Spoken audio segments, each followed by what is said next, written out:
आज मी तातडीची पत्रकार परिषद आज पुण्यामध्ये घेतोय। खऱ्या अर्थानं जरांगेंनी काल आज जी एक प्रेस केलेली आहे, या प्रेस संदर्भात मी तात्काळ आणि तातडीची प्रेस घेतोय। ज्या जालना जिल्ह्यामधल्या भोकरदन तालुक्यातल्या अनवा गावामध्ये ज्या मेंढपाळ तरुणावरती लोखंडी रॉड विस्तवात तापवून त्याला जिवे मारण्याचा प्रयत्न केला, हे प्रकरण महाशिवरात्रीच्या दिवशी महादेवाचा भक्त असणारा, अल्पशिक्षित असणारा, एक शेतमजूर असणारा या तरुणाला जिवे मारण्याचा प्रयत्न ज्या गावगुंडांनी केला, ज्या उबाटा उद्धव बाळासाहेब ठाकरे गटाच्या तालुका प्रमुखानं नवनाथ दौड पाटील आणि त्याचा बंधू, ज्यांची हिस्ट्री गुन्हेगारीची आहे, ज्यांच्यावरती 5 क्रिमिनल गुन्हे आहेत। मी एसपींना भेटलो आहे, मी तिथल्या DYSP PI या सगळ्या मंडळींना, पोलीस प्रशासनाला घेऊन त्या अनवा गावामध्ये गेलो आहे आणि या प्रकरणाचं स्टार्ट टू आजपर्यंत मी या प्रकरणामध्ये फॉलोअप घेतो आहे आणि काम करतो आहे। जरांगे नावाचा एक माणूस या महाराष्ट्रामध्ये 2 समाजामध्ये तेढ निर्माण करण्याचा प्रयत्न या ना त्या कारणानं गेल्या अनेक दिवसापासून करतोय। त्या नवनाथ दौड पाटील या कैलास बोराडे नावाच्या तरुणाच्या त्याला जिवे मारण्याचा प्रयत्न झाला, त्यामधला मुख्य आरोपी आहे आणि त्याचा फोटो आपल्या जरांगेंबरोबर आहे। तो त्यांचा राईट हँड आहे, त्याची कायम इन्व्हॉल्वमेंट त्यांच्याबरोबर आहे। मग त्यांचा फोटो त्यांच्याबरोबर आहे म्हणून त्यांना आरोपी करा असं मी म्हणणार नाही, किंवा कैलास बोराडेचा गुन्हेगार त्याला त्या पद्धतीनं जिवे मारण्याचा प्रयत्न करणारा आरोपी त्याचीही जात मी बोलणार नाही। पण कैलास बोराडेला न्याय मागायचा का नाही? आणि कैलास बोराडेला जर आम्ही न्याय मागत असू, कैलास बोराडेला न्याय मागत असताना, आम्ही रस्त्यावरची लढाई लढत असताना, कायद्याच्या सभागृहामध्ये गोपीचंद पडळकर, आमदार गोपीचंद पडळकर आणि आमदार छगनरावजी भुजबळ यांनी ज्यावेळी हा प्रश्न उपस्थित केला आणि फोटो दाखवले, त्यावेळी आज जरांगे नावाच्या माणसानं त्या कैलास बोराडेवरती दारू पिल्याचे आरोप केले। तो महादेवाच्या नंदीला वेगळ्या पद्धतीनं अश्लील चाळे करतोय असे आरोप केलेले आहेत। आता माझा प्रश्न या महाराष्ट्रातल्या मीडियासमोर, महाराष्ट्रातल्या सगळ्या जनतेला आहे की फुल पॅन्टवर असणं आणि महाशिवरात्रीच्या दिवशी महादेवाची आराधना, एक अशिक्षित मजूर, एक गावातला भोळसर असणारा मजूर, ज्याला त्या कैलास बोराडेला महाकाल म्हटलं जातं, हे मंदिर आहे त्या अनवा गावातलं शेतामध्ये मंदिर आहे, त्याच्या घरापासून जवळ आहे आणि हा महादेव भक्त आहे आणि हा पॅन्टवरती जाऊन त्या महादेवाची भक्ती करतोय। ती भक्ती कोणत्या प्रकारची आहे हे मला सांगता येणार नाही, पण मी ती वस्तुस्थिती जाणून घेतलेली आहे। तर आज जरांगेंनी त्याच्यावरती आरोप केलेत की मी कट्टर हिंदूवादी आहे आणि मी अश्लील चाळे करणाऱ्या, दारू पिणाऱ्या माणसाला शिक्षा दिली गेली पाहिजे। तिथं विटंबना झालेली आहे आणि तो अर्धनग्न अवस्थेत तिथं गेलेला आहे। माझी मीडियाला आणि महाराष्ट्रातल्या सगळ्या लोकांना विनंती आहे की तो कैलास बोराडे नावाचा माणूस तिथं गेला होता, हे सत्य असलं तरी त्या माणसानं कुठलाही अश्लील हावभाव केलेला नाही, कुठल्याही महिलांना शिवीगाळ केलेली नाही, कुठल्याही प्रकारचं समाज विघातक कृत्य केलेलं नाही। आणि जरांगे म्हणतात की तो अर्धनग्न अवस्थेत गेला, त्या माणसाच्या अंगावरती फुल पॅन्ट आहे।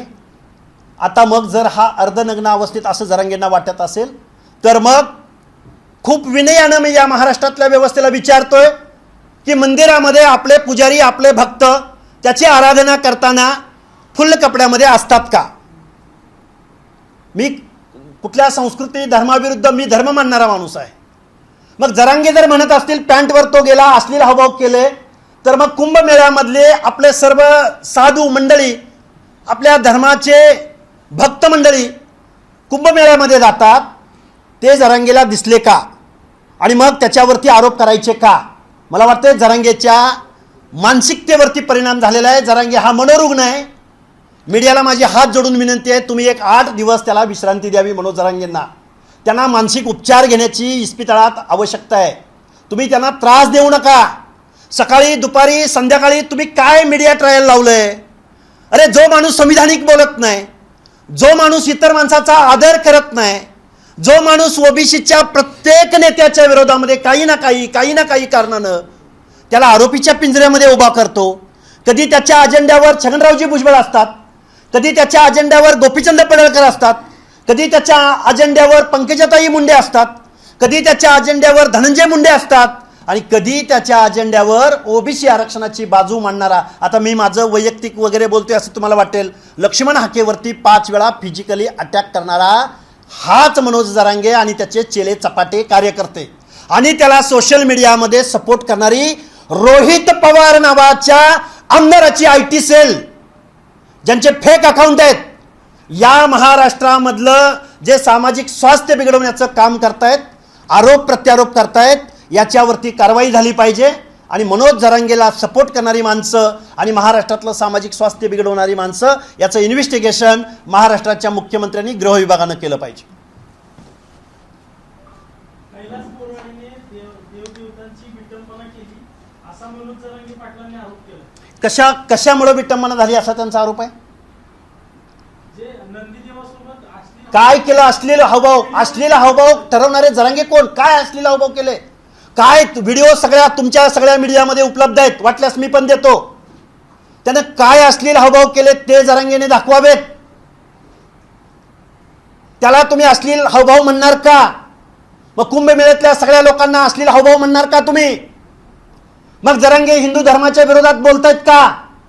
महादेवाचा भक्त असणारा, ज्याला महाकाल म्हटलं जातं, त्या कैलास बोराडे याला त्या दिवशी त्यानं सळईनं जिवे मारण्याचा प्रयत्न, ही गोष्ट सोडा, त्याच्या अगोदर 1 महिना त्याला मारहाण झालेले या 2 बंधूंकडून. या प्रश्नाची उत्तर हवी आहेत. जातीवरून किंवा जातीच्या आरक्षणावर सुरू झालेली लढाई आता तुमची धर्मापर्यंत पोहोचलेली आहे. जरांगे असतील, तुम्ही असतील. जरांगे, हे बघा, त्यांनी जी काय आज वक्तव्य केलेली आहे ते मी फक्त प्रश्न उपस्थित करतोय. आम्हीही धर्म मानणारे आहोत, आम्हीही देवावरती भक्ती करणारी माणसं आहोत आणि आमचा समाज तर महादेवाचा, आम्ही शिवोपासक आहोत. त्यामुळं त्या पिढ्यानपिढ्या आम्ही महादेवाला पुजतो.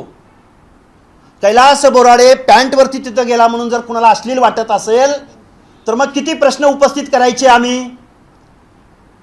बरं, त्यानं तसं केलंय असा यांचा आरोप आहे म्हणून त्या कैलास बोराडेला तप्त लोखंडी रॉड, लाल बुंद रॉड घेऊन त्याला जिवे मारण्याचा अधिकार तुम्हाला कोणी दिला? एखाद्या माणसानं अश्लील हावभाव केले किंवा दारू पिले असा यांचा आरोप आहे. तुम्ही पोलिसात तक्रार दिली का? तुम्ही त्याची टेस्ट घेतली का? कायदा हातात घेण्याचा अधिकार तुम्हाला कुणी दिला? मग दारू पिलेल्या माणसाला जर तुम्ही अशी शिक्षा देणार असाल तर मग किती दारुड्यांना तुम्ही शिक्षा देणार? आणि तुम्हाला कुणी अधिकार दिला? तुम्ही जिवे माणसं मारताय तुम्ही दारू पिला म्हणून. हा दिला कोणी अधिकार यांना? आणि तुम्ही या आरोपीचं समर्थन करताय. जरांगेंना समर्थन करायचंय का या आरोपीचं? कैलास बोराडे प्रकरणातील जे फोटो आहेत ते छगन भुजबळांनी, आता अधिवेशन चालू आहे ते दाखवलं, मात्र जरांगे पाटील म्हणतात की छगन भुजबळांनी या प्रकरणाला जातीय रंग देण्याचा प्रयत्न केलाय. छगन भुजबळांनी कुठल्या जातीचं नाव घेतलं का? आहे का मीडियाकडे त्याचं काय रिपोर्टिंग? भुजबळांनी हाऊसमध्ये प्रश्न उपस्थित करत असताना कुठल्या जातीचं नाव घेतल्याचं फुटेज असेल तर मला दाखवा. लक्ष्मण हाके या कैलास बोराडे प्रकरणात सुरुवातीपासून आजपर्यंत आहे. लक्ष्मण हाकेनं कधी कैलास बोराडेच्या आरोपीच्या जातीचं नाव घेतलं असेल? एक फुटेज दाखवा. लक्ष्मण हाकेनं मेंढपाळ पुत्र माऊली सोट ज्याची हत्या झाली त्या हत्याऱ्यांच्या जातीचं नाव कधी घेतलं असेल तर ते मला दाखवा. आम्ही जातीवादी? आम्ही कुठल्या जातीचं कधी नाव घेतलं? आम्ही आरोपीला शिक्षा झाली पाहिजे म्हणायचं नाही. ज्या तत्परतेनं स्वर्गीय संतोष देशमुखांच्या हत्यारांना शिक्षा झाली पाहिजे म्हणून इथले लोकप्रतिनिधी ज्या तत्परतेनं बीडमध्ये गेले त्या लोकप्रतिनिधींना हे प्रश्न दिसत नाहीत का? माऊली सोड दिसत नाही? भोर तालुक्यामधला, पुणे जिल्ह्यातला विक्रम गायकवाड ज्याच्या गुप्तांगावरती 22 वार करण्यात आले, त्या सुप्रिया सुळे ज्या मतदारसंघाचं प्रतिनिधित्व करतात त्यांची संवेदनशीलता मेली. त्या विक्रम गायकवाडला न्याय मिळणार नाही म्हणजे सिलेक्टिव्ह प्रकरणामधले इथं सोशल वर्कर येणार, सिलेक्टिव्ह प्रकरणामध्ये मायलेज भेटतं म्हणून इथले पक्ष, आमदार, मंत्री सुरेश धस, जितेंद्र आव्हाड, क्षीरसागर, विरोधी पक्षनेते, सत्तेतले पक्षातले लोक गृहमंत्री, गृह विभाग, एखाद्या प्रकरणामध्ये एखादा मोठा बळी, एखादा बकरा सापडतोय म्हणून एका प्रकरणाला एक न्याय आणि दुसऱ्या प्रकरणाला वेगळा न्याय, हा पुरोगामी महाराष्ट्र आहे? ही कोणती नीती आहे? आणि आम्हाला जातीवादी म्हणता? कैलास बोराडेचं प्रकरण तुम्ही लावून धरलंय, मात्र जरांगे पाटील म्हणतात की हे सगळं व्हिडिओ समोर आल्यानंतर आता मोका अंतर्गत कारवाई करा कैलास बोराडे. कुणावर? कैलास बोराडे. अच्छा, म्हणजे जो लालबुंद सळई घेऊन मारतोय त्याला सोडून द्या आणि जो पीडित आहे त्याला मोका लावा. एक माणूस आहे तिथं आणि हे सगळे व्हिडिओ बनवणारे एक दोन माणसं नाहीत, अख्खा महाराष्ट्र बघतोय. मीडियाची जबाबदारी आहे. जे वास्तव आहे ते वास्तव तुम्ही सगळं महाराष्ट्रासमोर मांडलेलं आहे. कुणाला मोका लावायचा आणि कुणाला आरोपी बनवायचं. मी एसपींची भेट घेतलेली आहे. त्या नवनाथ दौड पाटील नावाच्या माणसाची बॅक हिस्ट्री माझ्याकडे व्हिडिओ आहेत. कुऱ्हाडीनं मारामाऱ्या केलेल्याचे व्हिडिओ आहेत. अनेक ठिकाणी 5 त्याच्यावरती क्रिमिनल गुन्हे आहेत. त्या नवनाथ दौडला इथली व्यवस्था कधी अटक करणार हा आमचा सवाल आहे. तुम्ही गृह खात्याला दिले काय? गृह खात्याला निवेदन दिलंय. आम्ही एसपीला भेटलोय. तुम्ही आता म्हटले की महायुतीतले नेते जे काही नेते काही एखादं प्रकरण झालं की समोर येतात, आता तुम्ही म्हटलं होतं की महायुतीचं सरकार आमच्यामुळे आलं. हो, प्रश्नच नाही. मग आता तुम्ही राजकीय प्रश्न म्हणजे आम्ही एखाद्या पक्षाला निवडून देणं, निवडून दिल्यानंतर त्यांनी काम करायचं नाही, करायला पाहिजे. करायला पाहिजे. हाच माझाही सवाल आहे ना तुमच्यासारखाच. करत नाही. तोच तर माझा सवाल आहे. केलं पाहिजे म्हणतोय आम्ही, का करत नाहीत हाच प्रश्न विचारतोय ना. भेदभाव केला जातोय का? भेदभाव केला जातो निश्चित. कारण पण मुख्यमंत्रीच करतात. सगळेच करतात. गृह विभागापासून विरोधी पक्षनेते, आमदार, खासदार, ज्यांना पॉलिटिकल मायलेज हवं असतं, ज्यांची निवडणुकीची गणितं चुकलेली असतात, ज्यांचा पॉलिटिकल मेरिट ज्यांना सेट करायचा असतो, ज्यांना कुणाचं तरी मंत्रिपद हुकलं म्हणून त्याला राजकारण करायचं असतं, त्या लोकांना ही प्रकरणं दिसत नाहीत. पण ज्या मुख्यमंत्र्यांना तुम्ही निवडून दिलं, ज्या पक्षाला निवडून दिलं, त्या पक्षाचा वापर का केला गेला? आमचा वापर म्हणण्यापेक्षा आमचा तो डिसिजन आहे. आम्हाला कुणी सांगण्यापेक्षा आम्ही कुणाला निवडून द्यायचं हा आम्ही डिसिजन घेतलेला आहे. आम्हाला दगडापेक्षा वीट मऊ. ज्या महाविकास आघाडीच्या लोकांनी जरांगे पाटलांना पत्र दिले, मराठवाड्यातल्या निवडून आलेल्या खासदारांनी लेखी आश्वासनं दिले, बेकायदा मागण्यांना आणि ओबीसी मधून आरक्षण देण्याला पाठिंबा ज्या महाविकास आघाडीनं दिला त्यांना घरात बसवणं ही आमची प्रायोरिटी होती.